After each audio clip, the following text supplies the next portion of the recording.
Bonjour, c'est Madame Moissy du laboratoire physique des matériaux de l'Université des sciences et de la technologie Ouali Boumedienne.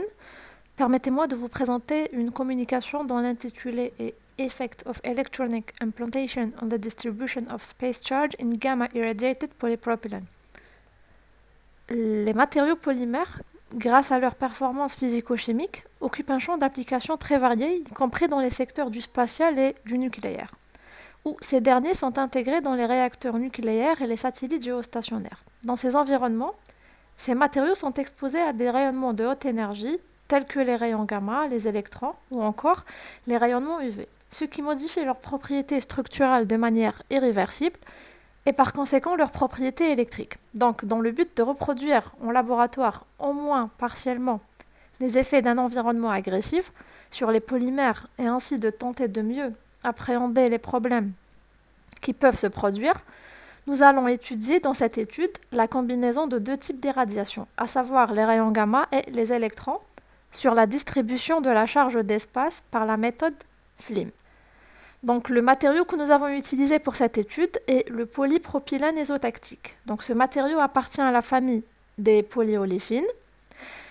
Il se présente sous trois formes stéréoréguliers, le syndio, l'atactique et l'isotactique, dont les groupements méthyl, donc les CH3, se situent du même côté du plan de la chaîne carbonée. Tous les échantillons se présentent sous forme de film de 25 micromètres d'épaisseur. Maintenant pour l'irradiation gamma, donc elle a été effectuée au centre de recherche nucléaire d'Alger avec une source de cobalt 60 sous air à la température ambiante. Les différentes doses absorbées explorées au cours de cette étude sont 30, 60, 90 et 100 kg avec un débit de dose égal à 20 degrés par minute. Sur cette figure, donc, nous présentons la profondeur de pénétration des électrons en fonction de l'énergie, effectuée par un programme de simulation appelé ESTAR, donc la figure de droite que vous voyez ici. Donc, d'après la courbe, la profondeur maximale de pénétration dans l'échantillon du polypropylène est d'environ de 3 micromètres, pour une énergie égale à 20 keV. C'est sur cette base-là que nous avons choisi la dose d'électrons nécessaire pour irradier nos films et pouvoir par la suite caractériser la charge implantée. Donc en effet, les échantillons ont été bombardés avec une dose égale à 20 keV pendant 5 minutes et un flux égal à 1 nanoampère par centimètre au carré. Bien sûr en utilisant l'installation MatSpace, donc c'est un canot d'électrons d'énergie comprise entre 10 et 100 keV. Nous avons effectué aussi un autre calcul de simulation pour déterminer la trajectoire des électrons dans le PP par un logiciel appelé Casino. Donc les résultats du calcul des trajectoires pour les films de PP métallisés sur les deux faces avec une couche d'or de 30 nanos sont représentés ici, sur cette figure. Nous constatons que les dimensions latérales du volume d'interaction dépendent principalement de l'énergie incidente et des propriétés physico-chimiques de l'échantillon.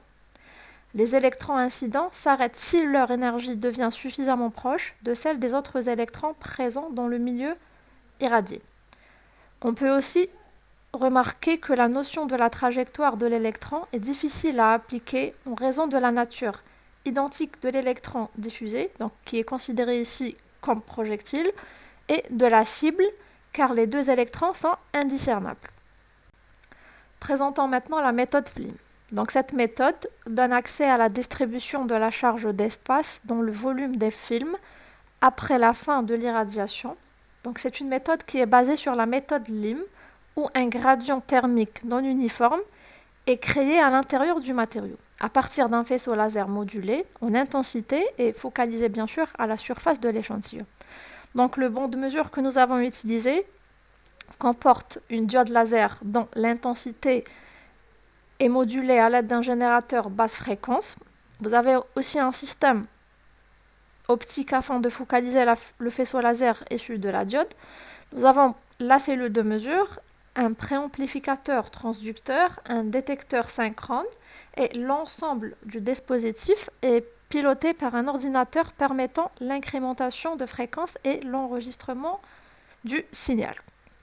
Passons maintenant aux résultats obtenus. Donc, les profils de densité de charge et de champ électrique interne obtenus par la méthode FLIM pour les échantillons irradiés électrons et électrons gamma sont représentés sur les figures ci-contre. Donc, comme vous le voyez, nous pouvons remarquer que le pic négatif des charges implantées près de la surface irradiée est détecté autour de 3 micromètres pour les échantillons irradiés gamma plus électrons. Quant à l'échantillon irradié seulement avec les électrons, le pic est positionné à 2 micromètres. En effet, les charges s'implantent près de la surface irradiée. Nous remarquons aussi que la quantité de charge implantée a tendance à diminuer dans les échantillons irradiés gamma plus électrons. Nous tenons à noter que les échantillons irradiés seulement par les rayons gamma n'ont donné aucune présence de charge d'espace par ces mesures de FLIM en court-circuit. De plus, on voit apparaître des pics positifs relatifs aux charges positives situés autour de 8 micromètres. Ces pics ont des amplitudes moins importantes que les pics négatifs et sont considérés réels. Cette présence des pics positifs peut être expliquée par un phénomène d'ionisation par impact électronique du fait qu'elle soit proche de la surface du polypropylène. En conclusion, donc, nous avons présenté dans ce travail l'effet de l'implantation électronique sur le comportement de la charge d'espace et le champ électrique dans les échantillons irradiés aux différentes doses absorbées de rayons gamma. Donc, nous avons constaté que les charges s'implantent à la surface du polypropylène à une profondeur égale à 2 micromètres et cette dernière a été bien vérifiée par la simulation ESTAR. Nous avons aussi remarqué que les charges accumulées diminuent avec la dose absorbée des rayons gamma. Je vous remercie pour votre attention. Merci.